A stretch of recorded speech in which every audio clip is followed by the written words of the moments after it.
we'll move to the next question. എന്തായാലും option ഇല്ലാത്തൊരു ചോദ്യം തരാം അല്ലേ? ചില്ലെന്നൊക്കെ പറഞ്ഞ് ബ്രെത്തൊക്കെ എടുപ്പിച്ചിട്ട് ഇനി ഇപ്പൊ അടുത്ത നെഞ്ച് പൊട്ടിക്കാം, കുഴപ്പമില്ല. ഓക്കെ, ഒരു ചെറിയ ഫുൾ ഫോം. വൈറസ് അല്ല, പേടിക്കണ്ട. അവിടെ ഉടനെ ഇങ്ങനെ മുഖമൊക്കെ പൊത്തി. നമ്മൾ എല്ലാ ദിവസവും കേൾക്കുകയും കാണുകയൊക്കെ ചെയ്യുന്ന വളരെ സിമ്പിൾ ആയിട്ടുള്ളൊരു ഫുൾ ഫോമേ പറയാനുള്ളൂ. നേരെ മോൾക്ക് മാത്രമായിട്ട് കൊടുക്കുന്നോ? അതായിരിക്കും നന്നാവുക. ഓക്കെ, സോ MRI അതിന്റെ ഫുൾ ഫോം. MRI അതിന്റെ ഫുൾ ഫോം ആണ് പറയേണ്ടത്. And your time starts now.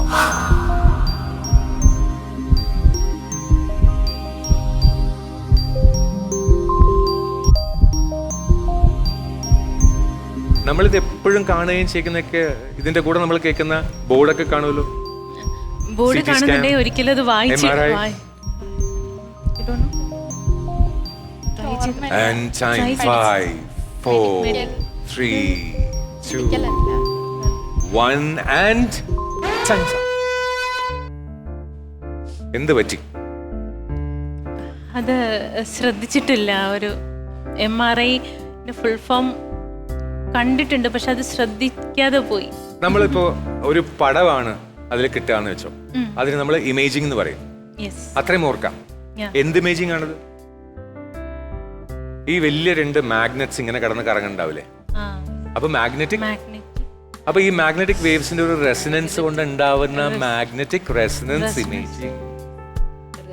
അത്രയേ ഉള്ളൂ. മാഗ്നറ്റിക് റെസനൻസ് ഇമേജിംഗ് ആണ് MRI. സോ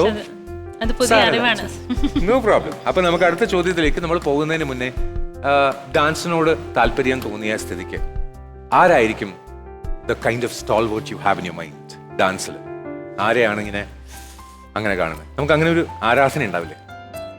ആരുമില്ല? എനിക്ക് പത്മ സുബ്രഹ്മണ്യം നല്ലൊരു ഡാൻസറാണ്.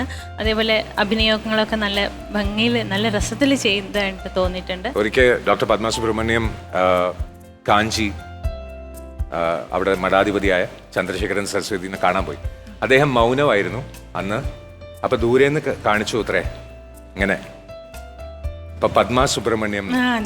അപ്പൊ അതാണ് അവരുടെ ലോഗോ ആയിട്ട് ഇപ്പോഴും യൂസ് ചെയ്യുന്നത്. കാഞ്ചി പെരിയവർ മൗനമായത് കാരണം പേര് വിളിക്കാൻ വേണ്ടിയിട്ട് പത്മ സുബ്രഹ്മണ്യം എന്ന് പറഞ്ഞു അത്രേ. നൈസ്. സോ അടുത്ത ചോദ്യത്തിലേക്ക് നമുക്ക് കടക്കാം. And it's from movie world. ചെമ്മീൻ എന്ന സിനിമ സംവിധാനം ചെയ്ത വ്യക്തിയുടെ പേരാണ് എനിക്ക് വേണ്ടത്. ഓപ്ഷൻ വേണോ? വേണം. ഓക്കെ. അത് G. അരവിന്ദനാണോ, MT വാസുദേവൻ നായരാണോ, രാമു കാര്യാട്ടാണോ എന്ന് പറയാൻ time starts now.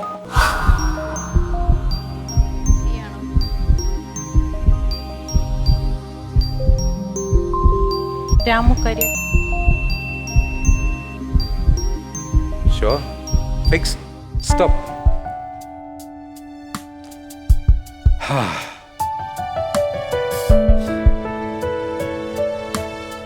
Correct answer. അയ്യോ തെറ്റിപ്പോയല്ലോ. ശരിയായി. Don't worry, it's okay. അപ്പൊ നമുക്ക് അടുത്ത ചോദ്യത്തിലേക്ക് കിടക്കാം. ഓക്കെ.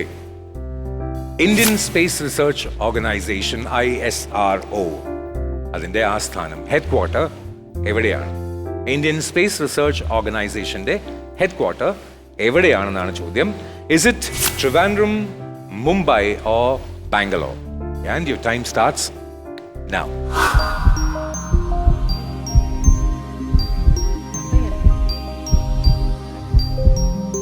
മുംബൈ. ചോദിച്ചതാണോ പറഞ്ഞതാണോ? ഞാൻ പറയണോ? ഞാനാണോ പറയണ്ടേ? അല്ല, മുംബൈ. മുംബൈ ആണോ? Mumbai.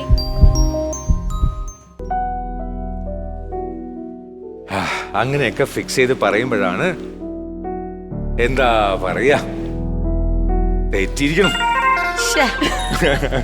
Okay, the correct answer is Bangalore. No worries, it's going really good. കുഴപ്പമില്ല, ഒരു ക്വസ്റ്റിനൊക്കെ ഇറ്റ്സ് ഓക്കെ. സോ ISROയുടെ ഹെഡ് ക്വാർട്ടർ ഇനി മനസ്സിൽ എന്തായാലും ഉണ്ടാവും, ബാംഗ്ലൂർ. അടുത്ത ചോദ്യം. സ്ത്രീകൾ അഭിനയിക്കുന്നുണ്ടല്ലോ, സ്ത്രീകൾ അഭിനയിച്ച ആദ്യ ഇന്ത്യൻ സിനിമ ഏത് എന്നാണ് ചോദ്യം. അതിനു മുന്നേ ആണുങ്ങൾ പെൺവേഷം കെട്ടിയിട്ടാണ് അഭിനയിച്ചിട്ടുള്ളത്. സോ ആദ്യമായിട്ട് ഒരു സ്ത്രീ ആയിട്ട് വരുന്നത്. ഇപ്പൊ സ്ത്രീ പുരുഷനായിട്ട് വരുന്നുണ്ട്, അങ്ങനെയല്ല, സ്ത്രീ ആയിട്ട് വന്ന ആദ്യത്തെ സിനിമ. അപ്പോ ഓപ്ഷൻസ് ആ രാജാ ഹരിശ്ചന്ദ്ര, मोहिनी भस्मासुर और पथेर पांचाली. Time. മോഹിനി ഹരിശ്ചന്ദ്ര. മോഹിനി ഹരിശ്ചന്ദ്രൻ. അല്ല എനിക്ക് സത്യം പറഞ്ഞ ഒന്നും മനസ്സിലായില്ല. അത് മനസ്സിലായിട്ടില്ല. ആ ഒരു മോഹിനി വരുന്ന അതാണ് നമ്മൾ ഫിക്സ് ചെയ്യാം. എനിക്ക് ഇഷ്ടപ്പെട്ടു മോഹിനിയുള്ള സിനിമ. അത് ആദ്യത്തെ പെണ്ണഭിനയിച്ചാണ് മോഹിനി. പേരുള്ളതുകൊണ്ട് ലോജിക് അങ്ങനെ ആക്കി. Super brilliant. സ്റ്റോപ്പ്. ശരിയാ, ലോജിക് എങ്ങനെയാണെങ്കിലും സംഭവം കറക്റ്റ് ആയി. ഈ മോഹിനി ഭസ്മാസുർ എന്ന ആ സിനിമ, മോഹിനി ഹരിശ്ചന്ദ്ര അല്ല, രാജാ ഹരിശ്ചന്ദ്ര, മോഹിനി ഭസ്മാസുർ, പത്തേർ പാഞ്ചാലി. പത്തേർ പാഞ്ചാലി സത്യജിത്രയുടെ മൂവിയാണ്. അതിൽ മോഹിനി ഭസ്മാസുർ എന്ന സിനിമ ഡയറക്റ്റ് ചെയ്ത വ്യക്തിയുടെ പേരാണ് ദാദാ സാഹിബ് ഫാൽക്കെ. അദ്ദേഹത്തിന്റെ പേരിലാണ് ദാദാ സാഹിബ് ഫാൽക്കെ അവാർഡ് ഉള്ളത്. പിൽക്കാലത്ത് ഇന്ന് one of the highest honours we talk about in films is Dada Saheb Phalke award. അദ്ദേഹം ഡയറക്റ്റ് ചെയ്ത സിനിമയാണ് മോഹിനി ഭസ്മാസുർ. അപ്പോൾ ഇനി അടുത്ത ചോദ്യത്തിലേക്ക് പോവാം. ഒരു 2 മിനിറ്റും കൂടെ കഴിഞ്ഞാൽ ഇവിടെ ഒരാൾ കരയാൻ തുടങ്ങും. ഇങ്ങനെ പൊട്ടി ഇപ്പൊ കരയാൻ, ഇങ്ങനെ ഡാമൊക്കെ പൊട്ടാൻ നിൽക്കുന്ന പോലെ ലെവലിലാണ് നിൽക്കുന്നത്.